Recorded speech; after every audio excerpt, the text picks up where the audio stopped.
Oke, baik. Assalamualaikum warahmatullahi wabarakatuh. Selamat pagi, selamat siang, selamat malam, selamat sore bagi kalian yang mendengarkan. Selamat sore. Oke, di sini saya Juanda yang mengampu pelajaran sosiologi untuk kelas 11 semester 1. Baik, pada semester ini kita akan mempelajari 3 bab dalam buku pelajaran peminatan sosiologi. Bab yang pertama yaitu tentang kelompok sosial, dan bab yang kedua tentang permasalahan sosial di dalam masyarakat. Yang ketiga tentang perbedaan, kesetaraan, dan harmoni sosial. Oke, tahukah kalian sekelompok orang atau sekumpulan kalian yang sedang berkumpul itu adalah kelompok sosial? Baik, mari kita pelajari di pelajaran berikut. Oke, yang pertama kita akan mempelajari tentang konsep dasar kelompok sosial. Yang kedua atau yang B, kita akan mempelajari tentang pembentukan kelompok sosial. Yang ketiga, kita akan mempelajari tentang ragam kelompok sosial serta partikularisme dan eksklusivisme kelompok. Oke, yang pertama, konsep dasar kelompok sosial.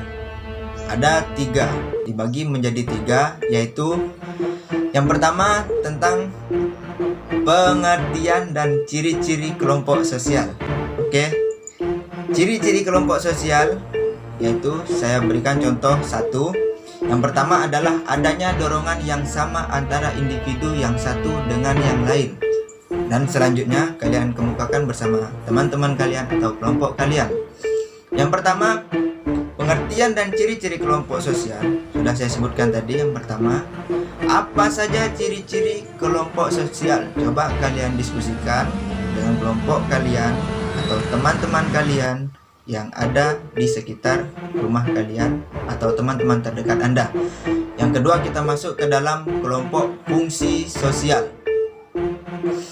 Fungsi sosial dibagi menjadi 2, yaitu bagi individu atau bagi masyarakat. Yang pertama, bagi individu yaitu saran pendidikan. Apa itu saran pendidikan?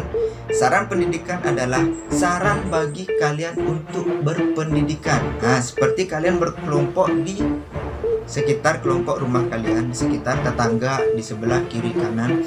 Saran pasti kelompok teman kiri kanan atau tetangga kiri kanan akan menyarankan kalian untuk sebagai menjadi orang yang berpendidikan, atau menjadikan kalian orang yang berpendidikan, menyarankan kalian untuk melanjutkan sekolah SMA ke SMA Negeri 1 Anjungan, atau melanjutkan ke perguruan tinggi selanjutnya. Yang kedua, sarana menjalin hubungan sosial. Menjalin hubungan sosial yaitu interaksi. Ya, kalau tidak ada kelompok sosial, kalian tanpa interaksi, kalian bisa hidup individu, yaitu di hutan. Nah, di hutan itu contohnya kalian bisa interaksi sendiri tanpa ada orang lain, itu di hutan individu. Tapi kalau kalian sudah memiliki kelompok sosial atau kalian udah tergabung dalam kelompok sosial, kalian udah menjadi kelompok sosial yang telah berinteraksi.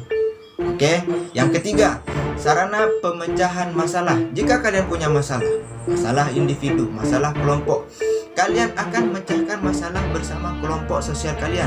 Tidak mungkin dong kalian menyelesaikan masalah dengan kelompok, dengan kalian sendiri atau kalian individu sendiri menyelesaikan kelompok. Nah, yaitu yang ketiga, sarana pemecahan masalah yang disebut dengan problem solving. Oke, yang selanjutnya bagi masyarakat. Bagi masyarakat itu dibagi menjadi 3 juga. Yang pertama, pembentukan struktur sosial dalam masyarakat, pembentukan nilai dan norma masyarakat, dan yang terakhir, pengawasan sosial. Pembentukan struktur sosial dalam masyarakat yaitu setiap masyarakat pasti mempunyai norma atau aturan masing-masing. Seperti di dalam masyarakat dilarang mencuri, dilarang masuk ke dalam komplek lewat dari jam 9. Nah, itu aturan masyarakat. Atau setiap hari Jumat pagi melakukan bakti sosial. Nah, itu adalah struktur sosial dalam masyarakat. Atau struktur sosial dalam masyarakat yang disebut dengan Pak RT sebagai ketua RT, atau yang lain-lainnya seperti lurah, wakil lurah, kepala desa, wakil kepala desa.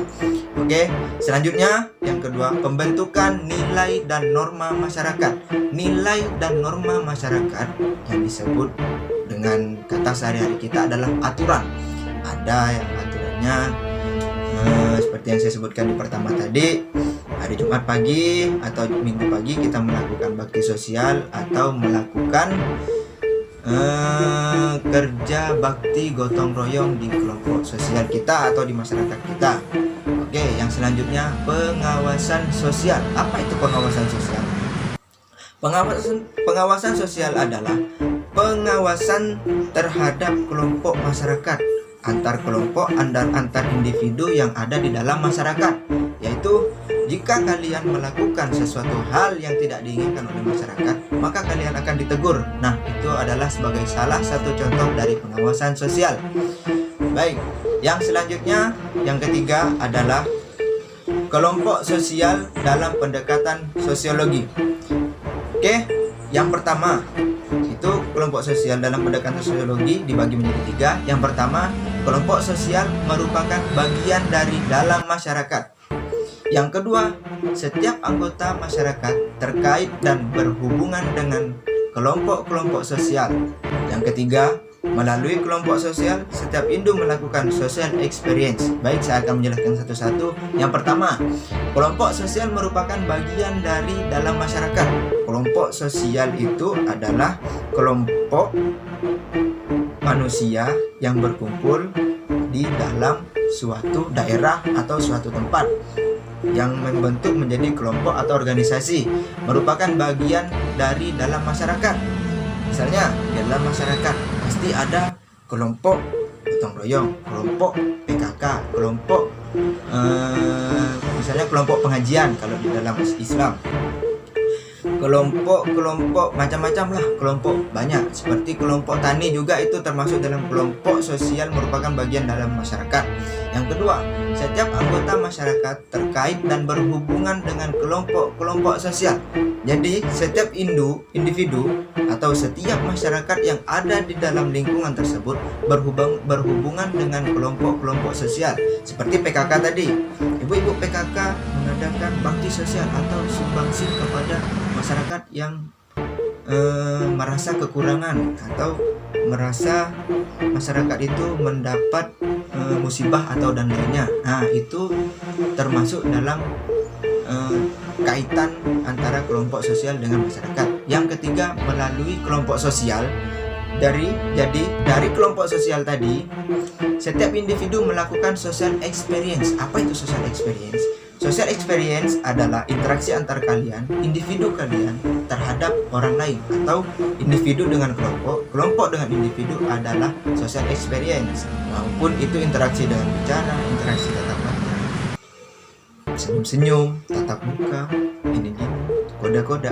Itu adalah interaksi sosial atau yang disebut dengan social experience. Oke, selanjutnya yang kedua atau yang B bisa kalian lihat, pembentukan kelompok sosial.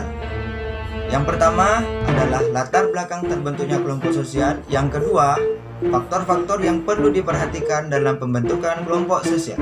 Yang ketiga, tahap pembentukan kelompok sosial. Oke, saya akan jelaskan yang pertama. Yang pertama adalah latar belakang terbentuknya sosial, yaitu satu, atau nama lagi nih, pertama terus, hasrat untuk meneruskan keturunan. Yang kedua, pengalaman praktis intelektual dan emosional. Yang ketiga, ikatan darah atau keturunan. Yang keempat, kesamaan ciri fisik. Yang kelima, kesamaan daerah. Yang keenam, kesamaan kepentingan. Yang ketujuh, keinginan untuk meningkatkan efisiensi dan efektivitas kerja. Yang kedelapan, dorongan untuk mempertahankan hidup. Jadi faktor pembentukan kelompok sosial tadi ada 8 macam. Ingat yang kalian tadi. Selanjutnya yang kedua, yaitu faktor-faktor yang perlu diperhatikan dalam pembentukan kelompok sosial. Apa faktor-faktor yang perlu diperhatikan dalam pembentukan kelompok sosial? Baik, saya akan jelaskan. Yang pertama adalah tujuan. Apa itu tujuan? Tujuan adalah, apa sih tujuan kalian membentuk kelompok sosial? Nah, apa sih tujuan kalian kumpul-kumpul dengan kelompok sosial? Apa sih tujuan kalian misalnya ngopi itu termasuk kelompok sosial karena udah terdiri dari lebih dari 2 individu atau 1 individu. Oke, yang kedua, persepsi. Apa persepsi kalian tentang kelompok sosial? Nah, ini masuk dengan persepsi. Persepsi ini adalah yang membuat kalian menarik terhadap kelompok sosial itu. Nah, selanjutnya yang ketiga, motivasi. Apa yang memotivasi kalian untuk ke kelompok sosial, untuk masuk ke dalam kelompok sosial atau membentuk kelompok sosial? Yang keempat, interaksi. Nah, dalam kelompok sosial harus ada interaksi. Kalau tidak ada interaksi, yaitu kelompok sosial juga, tapi kelompok sosial orang bisu. Orang bisu interaksinya masih ada interaksi pakai gerak tubuh. Nah, itu interaksi. Itu interaksi walaupun gerak mata ini bisik-bisik, itu interaksi. Nah, setiap kelompok individu pasti harus interaksi. Kalau tidak ada interaksi, bukan kelompok individu namanya. Individu, tidak ada kelompoknya. Oke, selanjutnya organisasi. Yang diperhatikan dalam pembentukan kelompok sosial ini adalah organisasi. Nah, setiap kalian membentuk kelompok sosial, itu akan terjadi organisasi. Organisasi ini adalah kelompok sosial. Jadi, organisasi ini adalah kelompok sosial yang memiliki tujuan. Dan yang terakhir adalah independensi. Apa itu independensi? Silakan dicari oleh kalian dan teman-teman kalian masing-masing. Oke, selanjutnya yang ketiga adalah tahap pembentukan kelompok sosial. Yang pertama adalah tahap pembentukan yang disebut dengan forming. Yang kedua adalah tahap menghadapi konflik atau storming. Yang ketiga adalah tahap pembentukan struktur atau yang disebut dengan norming. Yang keempat adalah tahap produktivitas yang disebut dengan performing. Dan yang terakhir adalah tahap pembubaran atau yang disebut dengan enjourning. Nah,